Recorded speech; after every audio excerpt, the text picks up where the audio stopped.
G'day everyone, welcome back to another edition of Guvs Hero Review videos. Today we are continuing in our Springtech series. Today looking at the 5-star legendary yellow variant hero, Pika. Variant Pika. The Springtech Egg Collector. Note that this is the review for the variant form of Pika. If you would like to watch the review of the normal version, feel free to find the link in the description of this video. Variant Pika is available for summons from the Springtech seasonal portal, which rolls around once every calendar year.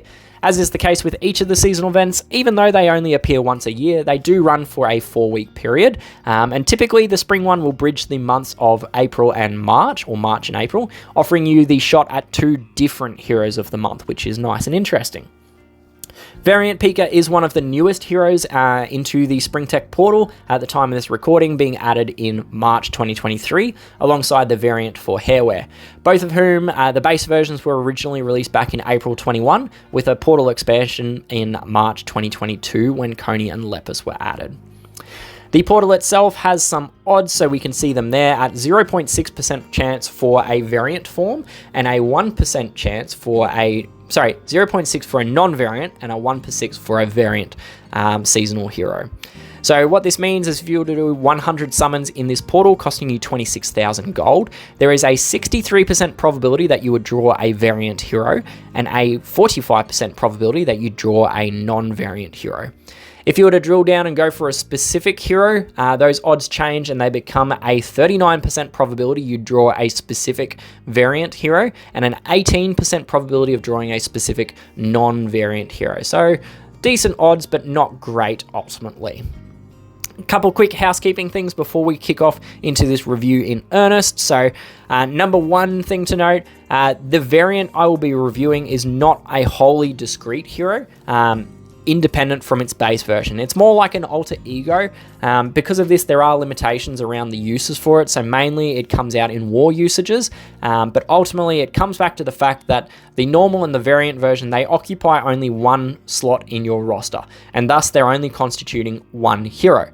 So because of this, you can only use the variant or Pika normal version in war. You can't use both. However, if you did level up 2 different copies, you can use the 2 different copies in those situations.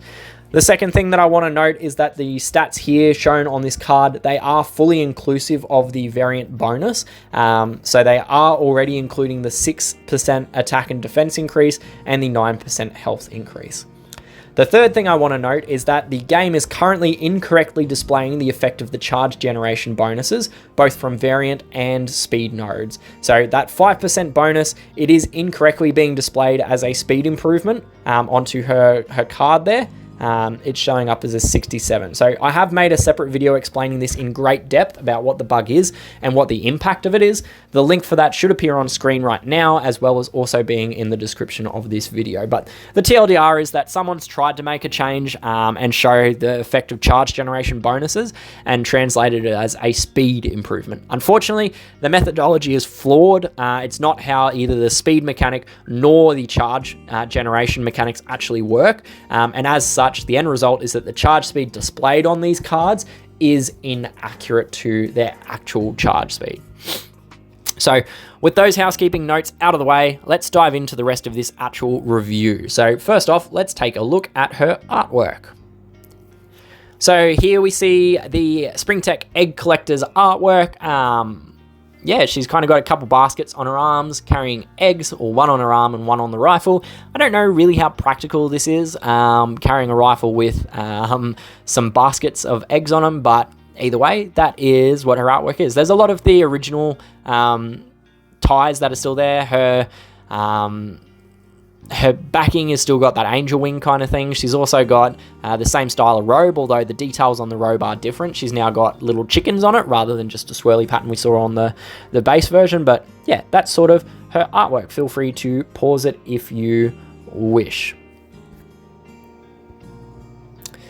So continuing with her card, we can see that Pika is a member of the Springtech family, which means that whenever she casts her special skill, she will give 5% charge to all allies whenever she uses her skill. This is increased by 2% per each unique Springtech family member in the battle.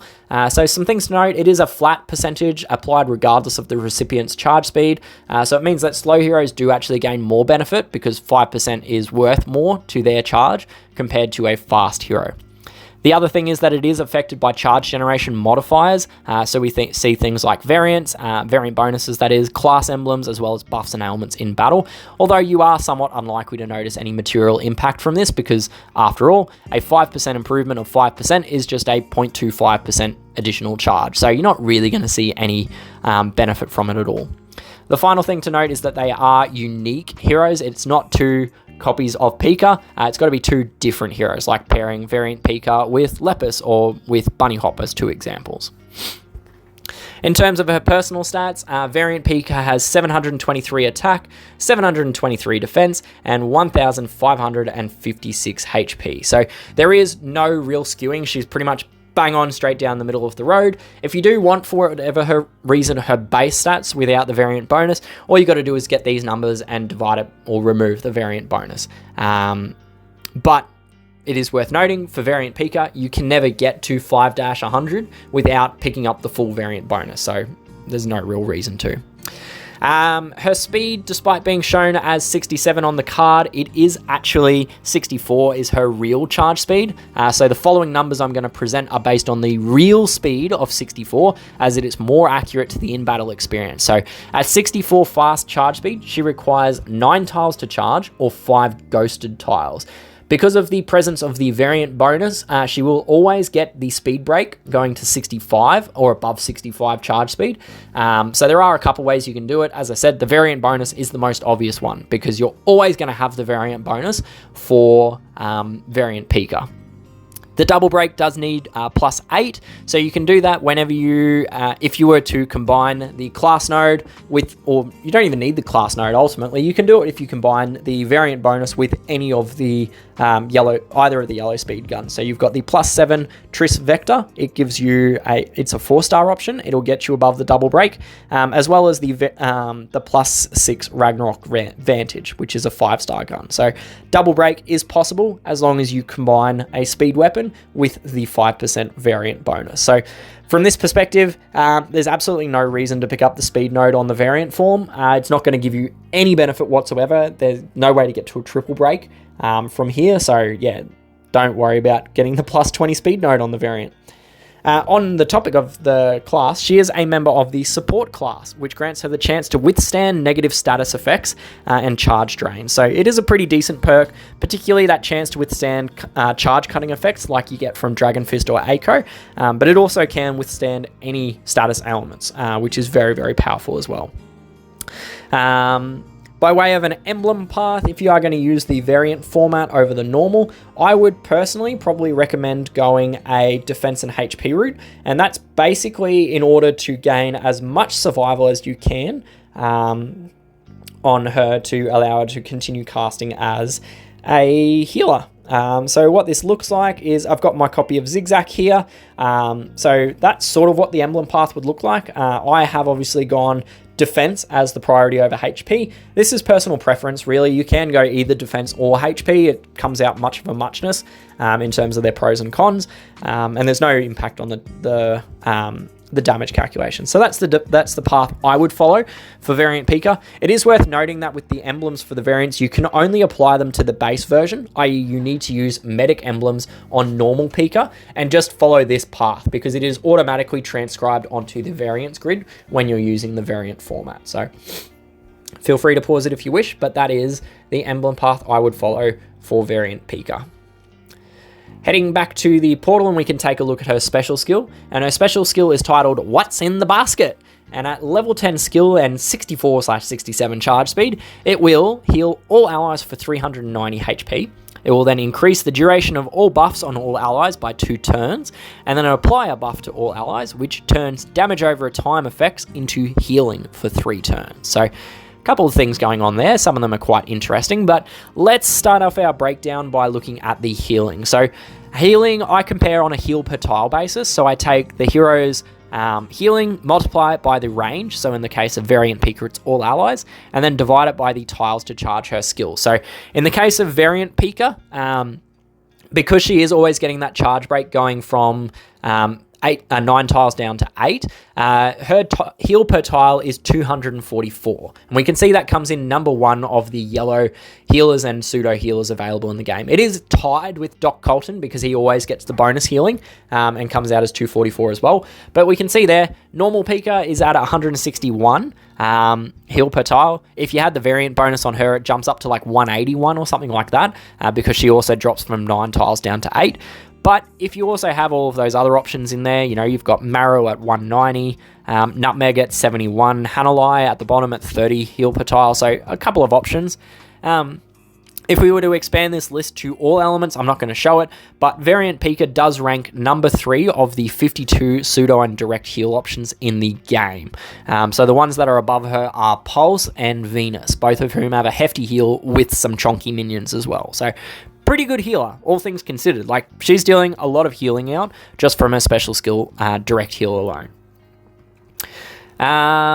If we were to look just at direct healers, we can see that once again, Variant Pika comes in number 1 at 244, tied with Doc Colton at 244 there. But overall, still a very good healing option in terms of the direct heal, and that's mostly on account of her speed. Like, 8 tiles is very fast on this list. Variant Pika, normal Pika with the variant bonus at 8 tiles is 181. So there is still an improvement going from the 290 up to 390 heal that we get on Variant Pika. So yeah, that's kind of where we sit on all of that in terms of a heal. So moving on from the heal, looking at the buff duration increase. So this is where it says increases the duration of buffs on all allies by 2 turns. It is a useful effect, particularly when you time it nicely. It can increase the effects of things like heal over time or charge over time in order to gain additional effect. It doesn't alter the tick per turn of all of those things. It is just a flat duration increase. So someone like Senya, if you paired her with Variant Pika, instead of Senya's buffs being only 3 turns, they actually last for 5 turns. So it is a very good effect to combo with other buff generators. It can also work for things like counterattack, taunt, and all that sort of thing. So it is a very good effect, particularly in attack when you've got control. The AI isn't good with timing, so there's no guarantee that on a defense team you're going to get any benefit from this whatsoever. The final part of our skill is the heal for DOT, so all allies receive healing instead of damage for over time effects for 3 turns. So the basic explanation for this effect is that any ailments which are classed as turn-based damage will inflict healing on the recipients instead of damage for the duration of the effect. So these are things like poison and burn and bleed, blaze, shock, all of that sort of thing. Instead of damage, it comes out as being healing instead. So the healing is based on the damage that you would receive. So things like the zombies, they only receive half the healing as their passive family effect is a 50% reduction in those damage effects. But conversely, with the amplification element from someone like Whipster or Torrent, you actually result in more healing when under the effect of Pika variant's buff. So just some interesting little things there. Another interesting change of the wording. Pretty much in all other aspects of the game, they call it turn-based damage effects, whereas here, SGG have adopted the more colloquial phrase that the community uses, which is damage over time, or DOT. So just an interesting little extra tidbit. Overall, the Egg Collector variant of Pika is another very solid healing option. The healing, in and of itself, extremely solid, as I said, comes in number 1, courtesy of that speed improvement that we get from the variant bonus. The 2 secondary effects are a little bit more niche. They're reasonably easy to capitalize on in attacking situations, but they are a little bit more precision and timing based. So, like the base version of Pika, I wouldn't have minded actually seeing a cleanse or a dispel on this skill set, particularly at the expense, at the expense of the DOT inverse, but that's just me wishing. I always like dispels and cleanses on all of my healers. So one final question I'll address before I jump into the grading, which I know I will get asked, and that's what version of Pika should I use? So without going into too much depth and stealing the thunder from the normal Pika review, but by way of a quick comparison, the normal version does have more defensively oriented stats, which is better for healers. It isn't a huge stat swing. It's only 23, 24 defense and a little bit of HP, or no real HP. So there is slightly benefit to the normal version on the stats. But then the other thing is that the variant, while it does come in with more immediate heal, the 390 versus 290, the base version can generate a lot more healing if you are going to time special skills properly as a result of the bonus heal. So on the whole, I'd say probably normal Pika would be preferential in most attack situations as a healer. However, the variant form is better for defense because it's not as reliant on timing and that sort of thing. And it is also very good against DOT heavy defenses. So things where you've got lots of DOT ailments or when you've got master weapon guns present. So a couple of situations where I would actually prefer to use the variant version. So overall, for Variant Pika's grading, I'm going to give her a B+ for war and raid attack situations. Solid healer, able to be used on most teams, and does have team interactions with the buff boosting as well, or buff durations as well. In the War Machine setups, I'm going to give her a B grade for War Machines. Similarly for events, also a B there. In both situations, healing is good. For War Machines, it helps you survive, and in eventing, part of the grading or scoring is based on the health bonus at the end. So there is some benefit to using a healer in those event competitions. For War and Raid defenses, I'm going to give her a B grade. I do think she's probably best as a flank, as is the case for most healers, but due to her speed, she can probably function in the wing position as well. So yeah, a good hero to use on defense as a healing option.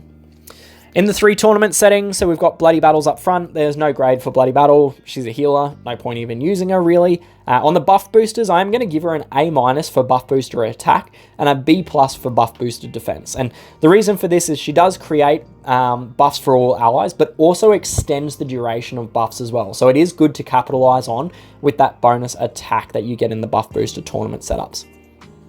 In the charged attack tournaments, I'm going to give her a B+ for attack and a B grade for charged defenses. She does appear to cop a bit of a speed nerf as a result of the bug or issue I noted earlier at the start of this review with how speed bonuses are reflected on the cards. I am reasonably confident that she is possibly still getting the 5% benefit in battle, but I'm not certain of that. But in either case, I don't think it really affects the grading. I think she is still a very good healer. Not as good as some other ones, though, because she doesn't gain the charge improvement that someone like Pulse or Jocasta gain in the charge attack tournaments. So overall, for Variant Pika's grading, that comes out as being a B+ for her overall attack grade and a B for her overall defense grade. And that concludes the content that I have for this review of Variant Pika. As always, these are just my personal opinions on these heroes. I do love hearing your thoughts and feedback on them, so please feel free to jump down to the comment section of the video, leave me a note. I try to read and reply to as many of you as I can. If you did enjoy the video and found it to be good, useful, helpful and all of that, feel free to like it, subscribe to the channel and all of that sort of thing, but most importantly, share the video around, because chances are, if this sort of thing is useful for yourself, it's also likely going to be useful to you, the people you play with as well. Thank you once again for tuning in and joining me for this review. I do hope I will see you again soon, possibly in the review video for Pika, but until then, good luck, stay safe, and happy gaming. Cheers, bye!